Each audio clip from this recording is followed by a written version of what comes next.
Guess we're going to be basically going into the idea of policy, and on it, we're going to be going into how to deal with some of the electoral problems and how elections work.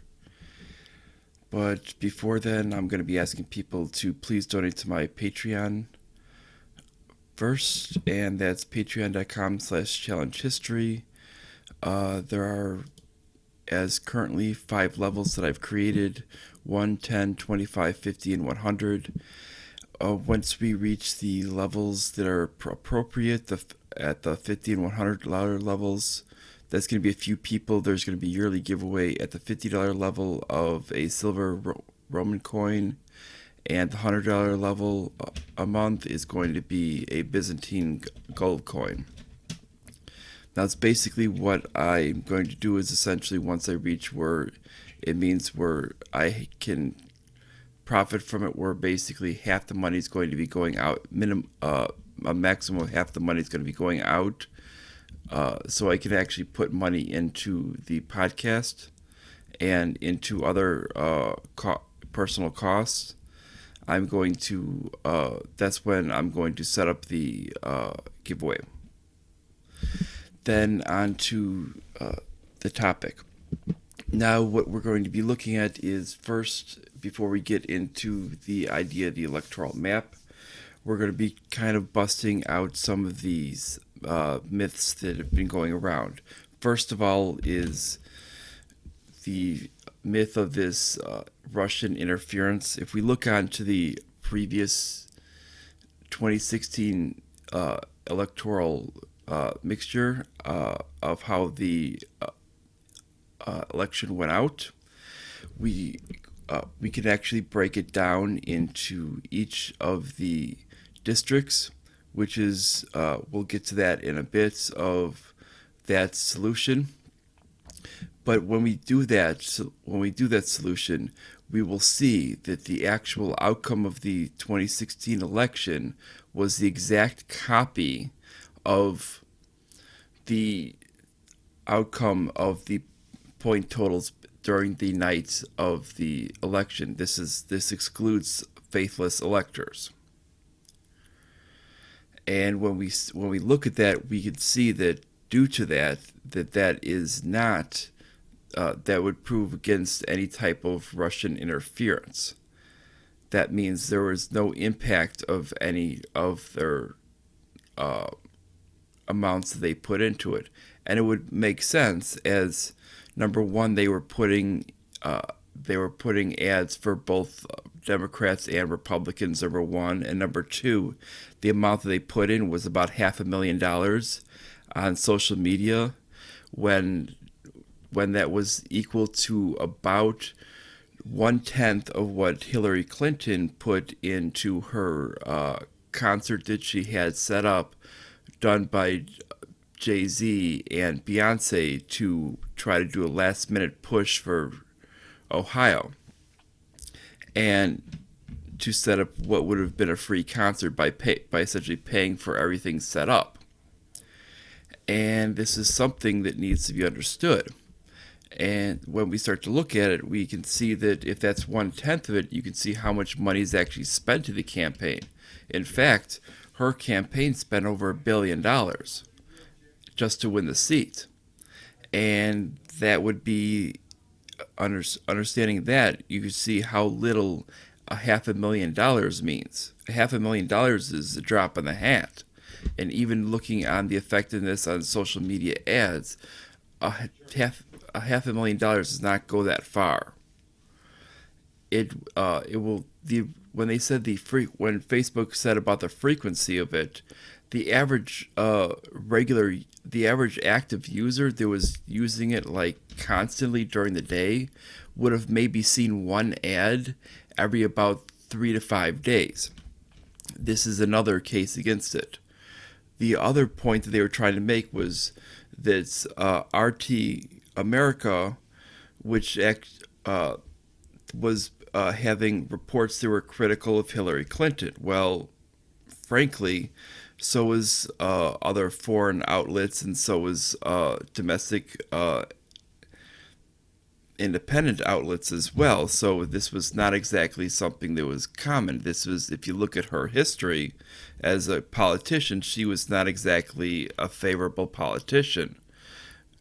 And you were finding, if you would said, you could have said the same thing about the mainstream news media about Donald Trump. You could have said that when you looked at them, they're running nothing but negative, because when you started looking at that, it was clearly that they were one-sided in their thing with it. So with the way it worked out is she had all of the mainstream press that were completely biased toward her point, while as you had a little more of a leaning toward him when it came down to foreign media and independent media. And I believe that would go toward that they were not that the foreign entities and the independent entities were not exactly keen on her, and then that's why you would find that. So with any intelligence reports on that, they would showcase RT America, and it was basically the show that they were showcasing was actually before she actually made her decision, which would show that the report was actually illegitimate to begin with. Now, when we start to go into the actual solutions, we that have been brought up, one of them is to go toward a popular vote. Now, a popular vote, essentially, what that would do is that goes against the idea of a democratic republic. The reason why we are a democratic republic is so that the majority cannot overrule the minority, so the minority has rights. And that's why we don't have a popular vote. And when we look at it, if you did a popular vote, you could essentially target the top 20 most populous cities in the United States, which many of them exist in California. Many of those, I believe, the half of them do, and you could essentially target them and essentially win, and that would lead you to winning the popular vote. And it's not very hard to win in that manner if all you do is target and win the majority in those cities. Essentially, if you win the majority in the top 30 cities, and that's just winning a bare majority, then what ends up happening is you win the popular vote, and you would win the presidency. Meanwhile, when it comes to square footage in the actual map of the United States, you could basically have less than 1% of the United States. And when we look at what Hillary Clinton had, she had like less than 3% of the map when it came down to viewing the map from an actual square footage area. She had very, very little of the map. And that was really why she ended up losing. And beyond that, with it, we do have reports of what is another concern, which is election fraud. And election fraud is another major issue. And this occurs when what is happening is people are voting in multiple districts and using either dead people's names or people that have yet to vote or are not going to vote, and they're using their identifications to vote. And especially in areas in which they're not checking ID, this can happen a lot more readily. And there are certain areas that are checking ID and certain areas that are not. And even in certain states, they're doing this with it. You'll find certain districts that are more conservative leaning that are still will check ID, whereas you'll have liberal districts within the same states that will not check ID. And because there are no technical ID voting laws in those states. And that's what ends up occurring. And what ends up happening is you're getting people voting twice, and this is occurring in some of these precincts, and some of these precincts, especially you'll find liberal precincts that are coming up with numbers, and this was found when they checked Wisconsin. When Hillary wanted her recount in Wisconsin, they found out in one of the areas in Milwaukee had actually 160% of the maximum votes. Now, anybody who knows basic math would understand that's impossible. Anybody who understands what actually happens in votes, they would understand that traditionally you get about 80% at max. Now, when we start to look at other things with it, most people make concerns about people putting too much money in elections, number one, and having too much influence. And they also make note of lobbyists having too much influence. Now, these can actually be solved very easily. They're not going to be solved by going to a popular vote. A popular vote means that their money can go a lot further when you start to go toward it. Now, we can do this in many different positions. Now, the only position that cannot be done is when we're talking about such positions like congressmen. Now, because there's so many of them, it's not likely that many of these positions are targeted by lobbyists and by your big spending political contributors. The reason why is because they would have to put up so much money that it would not be worth it for them. That's what traditionally happens in Washington, where they tend to target bills specifically.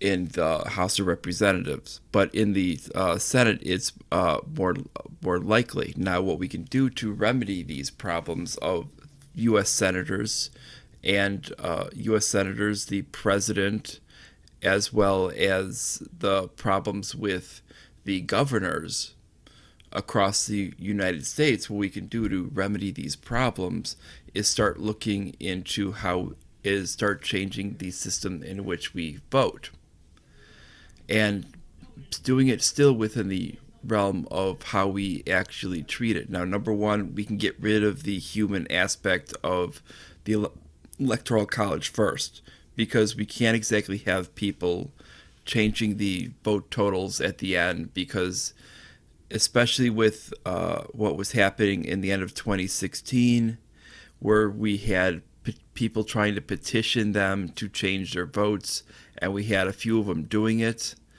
This is actually something that can be troublesome and can actually overthrow an election that was really never meant to be in that manner. The only reason why we had the human element before was because of the lack of ability of counting. But we still should remain with that system of points, because that's what was meant in begin with, to avoid corruption like that. Now, when we start looking at these things, you're going to see several states at 3 points. You're going to see, was it 1, 2, 3, 4, 5, 6, 7 states at 3 points. Now, these will remain as a popular vote state for their options. Now, when it comes down to their governorship, though, they will not, because they will have they will go by their individual amounts of local representatives to choose their governor, and this will change that aspect of it.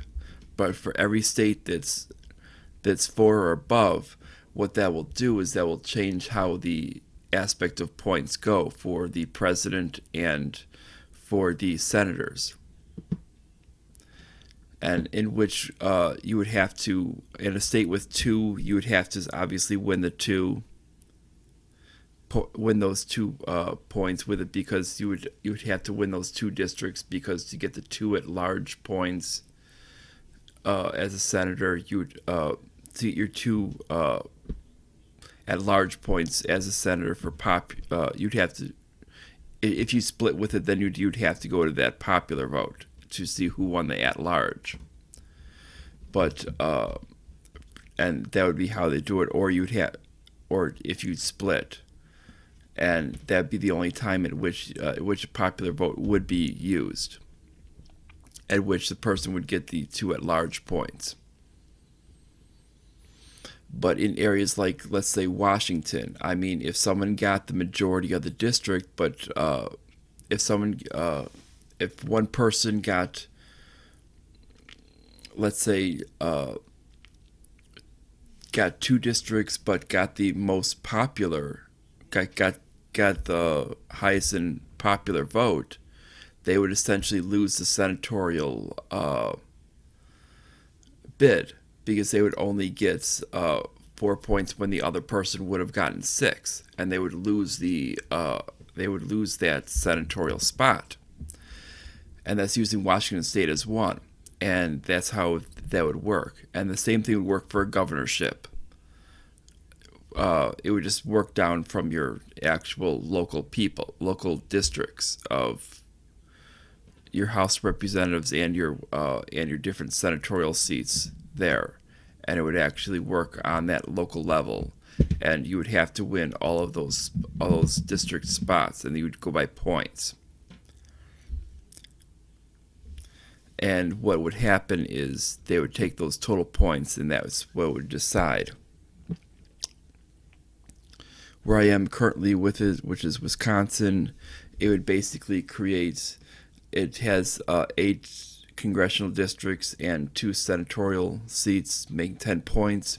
And in that case, what it would create is a system in which someone, to win a senatorial seat or to win it as a president, they would have to, the popular vote would only take 2 points, and each of those 8 districts would take 1 point apiece. Now, what this also does, this also makes it to where it's fair for third parties. Now, traditionally, third parties are kind of ruled out, because when you have to win a state, you have to win the whole thing, with exception of areas like Maine and Nebraska. And when we start to look at that, you'll see when you look at all the other ones, you'll see you have to win the whole thing. When we start to break it up by district, you'll see that you could have someone make that spot with only targeting one specific area, and that could be a situation where you get that. And we could see a situation where someone actually wins that. Now, what this does is this would basically create where you would have to work around it, and gerrymandering would not. And it doesn't matter if you try to gerrymander. Now, gerrymandering is basically when people try to gerrymander, it's when they try to accuse Republicans of gerrymandering, it really isn't as much of a case. That's merely restoring even districts. And from what there previously was, what Democrats traditionally do, and I know people aren't going to like this with it, this is not being political, but what they do traditionally is, because of where they target urban areas. So what they like to do is they like to take the collar areas, which are conservative, and they like to get a very, very close margin and to take more seats.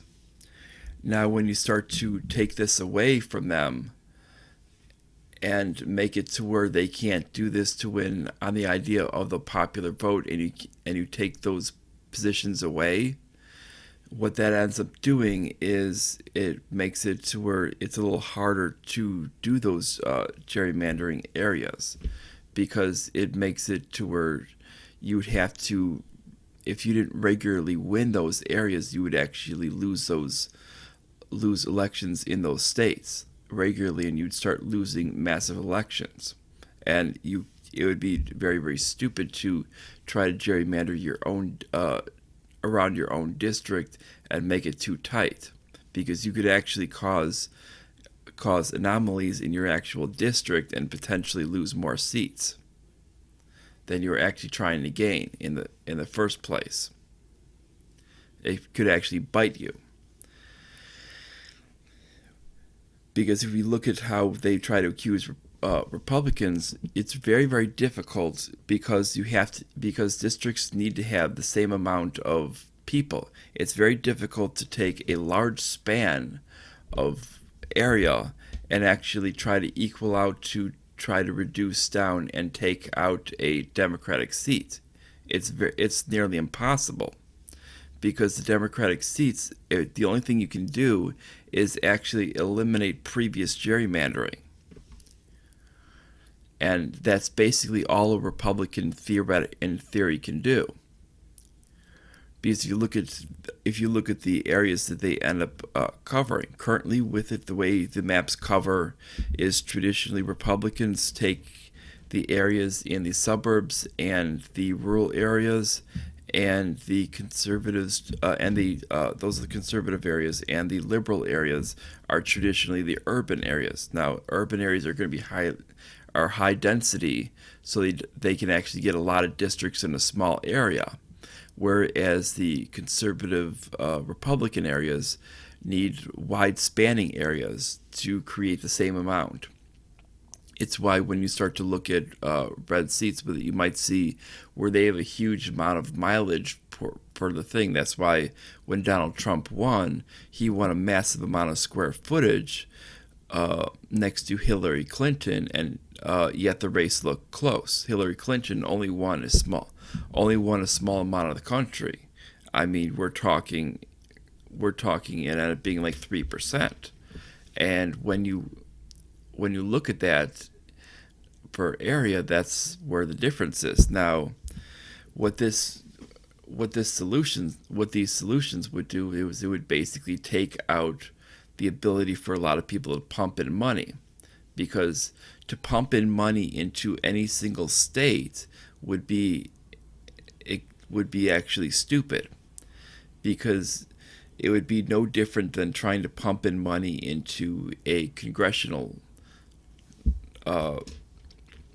into your congressional elections. And if you look at congressional elections next to senatorial elections, you're going to see a huge difference in money. I mean, if we start to look at if you all you have to go to is with some of these sites that actually show the amount that go into the elections on it, and you're going to see the amount of donations that go in from congressional elections next to the senatorial elections. You're going to see a huge amount, and even the presidential elections are even more so. I mean, you saw $1 billion go into Hillary Clinton's hands on her election, over $1 billion on these Senate seats. Many cases with it, you can have as much as like $10 to $15 million on the big seats with it, to the smaller seats, a few million dollars with it. Meanwhile, on a House of Representatives seat, it could be as little as, I mean, there's been people who win as little as $50,000. I mean, that shows you right there that there's not much money put into the House, because there's so many seats there, and it's not cost effective for these people to do this, and they know this. So they know the better way to put money in is when it comes out to those bills, and put money onto the bills. That's why when you get these countries lobbying, they're lobbying on the actual bills, and they're paying the lobbyists to lobby on bills and lobby that way with it. They're not lobbying the actual elections, because that would essentially be a waste of their money. If they were to lobby on the elections, that would essentially be a lot of money wasted. And when we start to look at some of the money that's spent, you could actually do that, and actually a lot of the money would actually go down, because they would realize that, hey, I'm not going to spend my whole fortune just to basically gain this one spot. And what's going to happen is, because you're going to find less and less influence. Now, now this influence is also going to go down if you start to take out a lot of these departments in government. Now that's another thing with it. That's why the smaller the government gets with it, the less money goes into it. That's why, as you see, the government budget escalates, the more money in politics happens because there's a lot of money to be gained, and they're not pumping in money.